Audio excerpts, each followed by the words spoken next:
कक्षा 4 पाठ 16 वीर अभिमन्यु। हम सभी अर्जुन के पुत्र अभिमन्यु के नाम से परिचित हैं। अभिमन्यु अपने पिता की ही भांति वीर था और साहसी भी था ना। महाभारत के युद्ध में जब कौरवों द्वारा चक्रव्यूह रचा गया, तब 16 वर्ष के अभिमन्यु ने अकेले ही व्यूह में घुसकर कौरवों के दांत खट्टे कर दिए।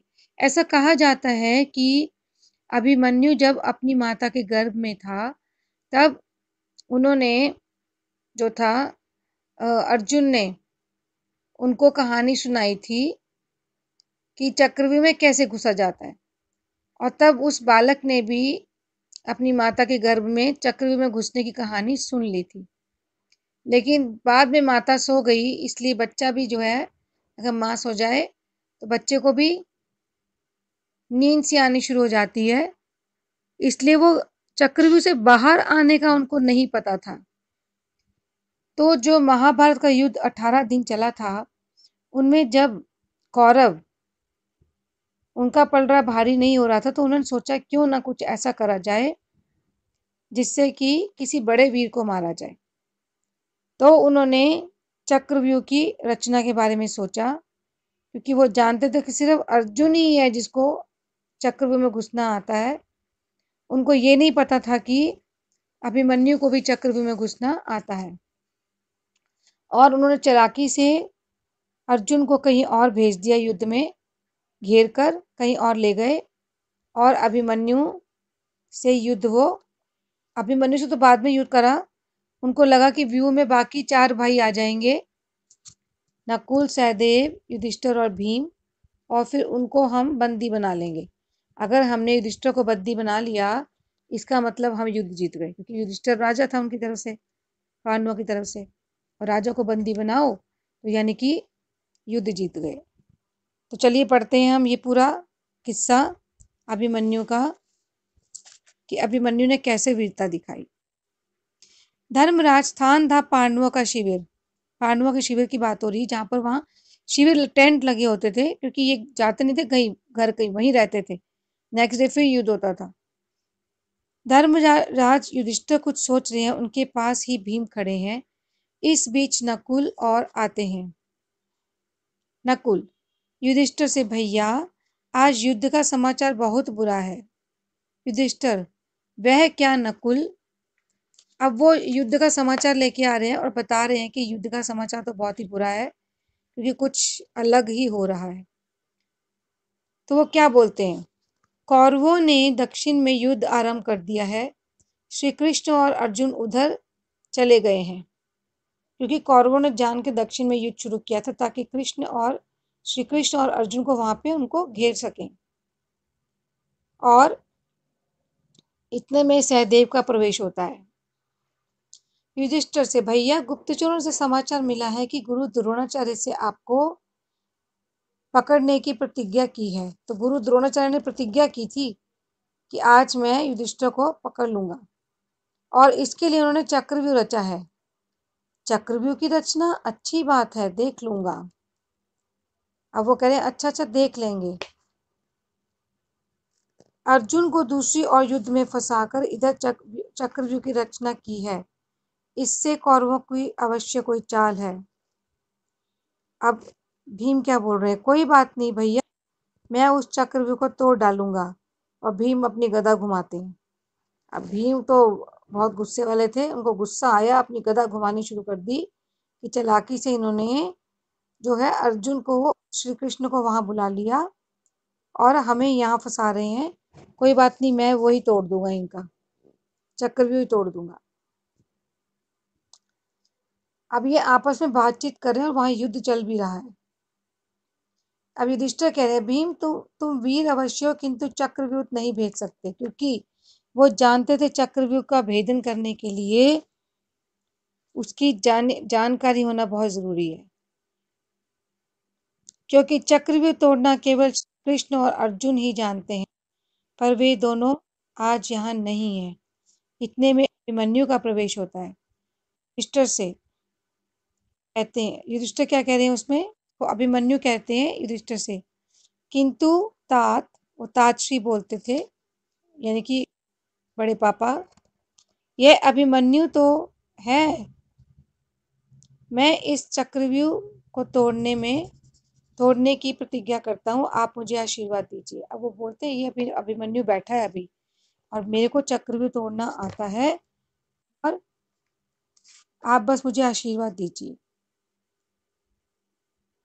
युधिष्ठिर कहते हैं, मंगल हो पुत्र, भगवान तुम्हारी रक्षा करे। अभिमन्यु कहते, मुझे आज्ञा दीजिए, मैं चक्रव्यूह तोड़ूंगा। युधिष्ठिर, किंतु कुमार, चक्रव्यूह तोड़ने की कठिन विद्या, उनको पता है बहुत मुश्किल है ये विद्या। अभिमन्यु बीच में ही कहते हैं, मैं जानता हूँ तात, जब मैं माँ के गर्भ में था तभी यह विद्या मैंने अपने मामा श्री कृष्ण से सुनी थी। अच्छा, मामा श्री कृष्ण ने सुनाई थी उनको ये विद्या।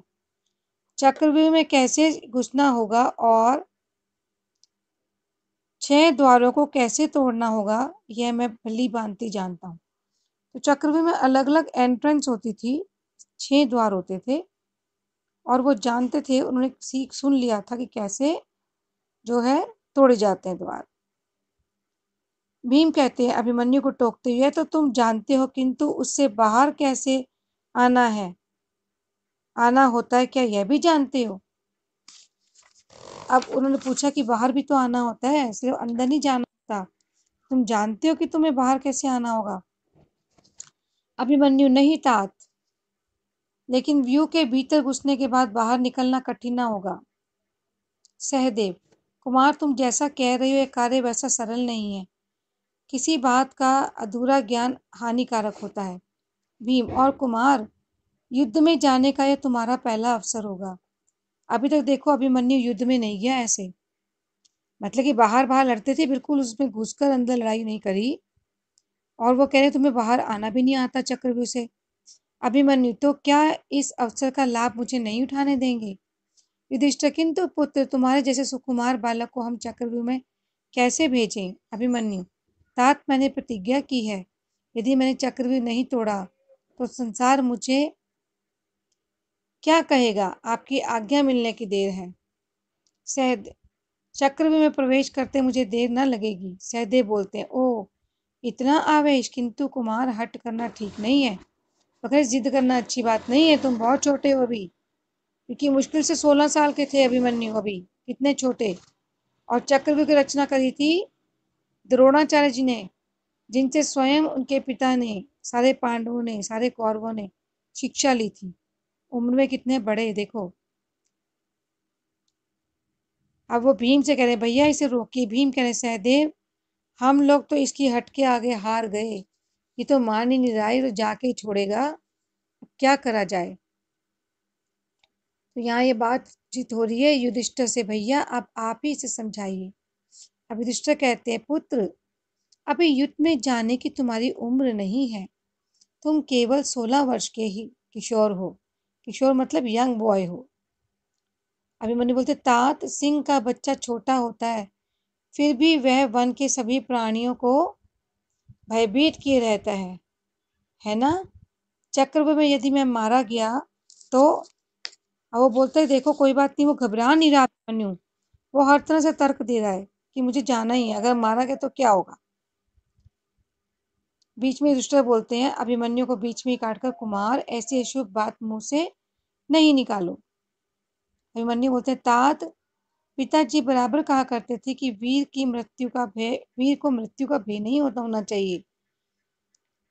मैं वीर हूँ, वीर और पराक्रमी पिता का पुत्र हूँ। युद्ध भूमि में शत्रु से लड़ते हुए यदि वीरों की मौत मारा भी गया तो मेरा नाम संसार में सदा अमर रहेगा। तो देखो आज हम जो है पांडवों के बाकी पुत्रों के नाम नहीं जानते, ना हम कौरवों के बाकी पुत्रों के नाम जानते हैं। 100 कौरव थे, उनके किसी पुत्र का नाम नहीं जानते, लेकिन हम सिर्फ अभिमन्यु का नाम जानते हैं, क्योंकि अभिमन्यु ने इतना साहस का काम किया कि वो अमर हो गया, वीर गति प्राप्त करके अमर को हो गया, अमरता प्राप्त कर ली उसने। मरने के बाद भी देखो आज भी जीवित है वो। और जब हम कहानी पढ़ते तो हमें लगता है कि हाँ, 16 साल का ये बालक कितना जबरदस्त, कितना ज्यादा वीर होगा। अब युधिष्ठिर कहते हैं, पुत्र, तुम्हारी इन्हीं बातों से मुझे भय लगता है। मैं तुम्हारे माता पिता को क्या मुंह दिखाऊंगा। लेकिन अभिमन्यु मानने को राजी नहीं। तात, यह क्या? क्या आप चाहते हैं कि संसार मुझे कायर कहे? बोलिए ना तात। अभी युधिष्ठिर बोलते हैं, क्या बोलूं पुत्र? तुम्हें रोकूं या इस कठिन अवसर को देखकर सब कुछ सहन कर लूं?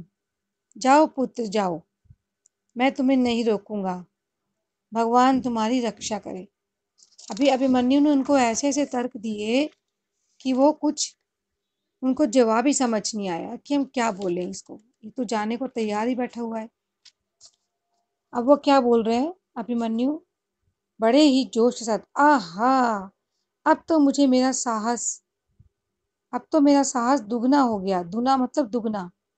बड़े तात का आशीर्वाद मुझे मिल गया। आज मेरे समान भाग्यशाली कोई नहीं।